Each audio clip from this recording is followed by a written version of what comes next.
our DNA was altered around 200,000 years ago. Listen, if you ever want to know the true history of mankind, I can break it down in less than 3 minutes, because unlike Sway, I got all the answers, all right? 200,000 years ago, this planet was visited by an alien race that we call the Anunnaki. They came here in search of a mineral called gold. They needed gold because their planet was overheating due to global warming similar to ours, and they had a plan to use the gold to create a reflective sheet on the outside of their atmosphere to reflect the sun rays to cool down their planet. Now, I know you're like, well, that sounds crazy. Elon Musk already has suggested the same thing for our planet. So once the Anunnaki got here and they did their scans, they realized, shit, most of the gold we need is underground. And they were like, I don't want to do a bunch of fucking digging. What do we do? So they saw Neanderthals running around the earth like, and they're like, well, fuck, they're too dumb and stupid to control and actually do technological mining. And they're like, so why don't we take our DNA and splice it with Neanderthals? We might have a smarter creature that's easier to control. And that's exactly what they did. And human beings were born. So the Anunnaki had a nice little mining operation going. Us humans excelled at mining. We were highly intelligent. We were easy to control because they told us that we are your God.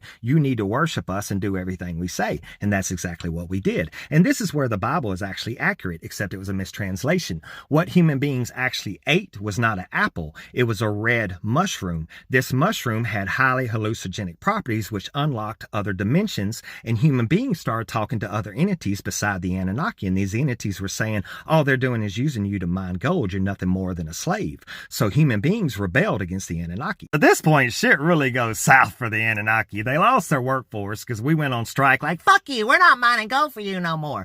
And on top of all that, some of the Anunnaki got a hard-on for the female human beings and actually laid with them, impregnated them, and created what we call Nephilim, aka giants. Now at this point, the Anunnaki pretty much have all the gold they need, and they're realizing the part of the Neanderthal that was inside the human beings is starting to come out, so we need to get the fuck out of here. We got 99 problems, but the earth ain't one. The Anunnaki pretty much vamp and leave human beings to their own devices, and we would be really advanced right now if not for the earth shifting its poles every 12 to 13,000 years, which causes huge tsunamis and earthquakes and floods most of the world and pretty much resets civilization. So the truth is, we've actually been extremely advanced in the past. We've probably been reset 15 to 20 times since the Anunnaki were here. You can see the remnants of the advanced civilizations with the pyramids, with the temples, with the astronomy, the advanced engineering. These were all things that newer civilizations took credit for that were actually created by older civilizations. Now, scientists and geologists said that the poles shift about every 12,000 something years. And they say the last time the poles shifted was around 12,000 something years ago. So shit's about to go down. Like for part 2, and I'll explain even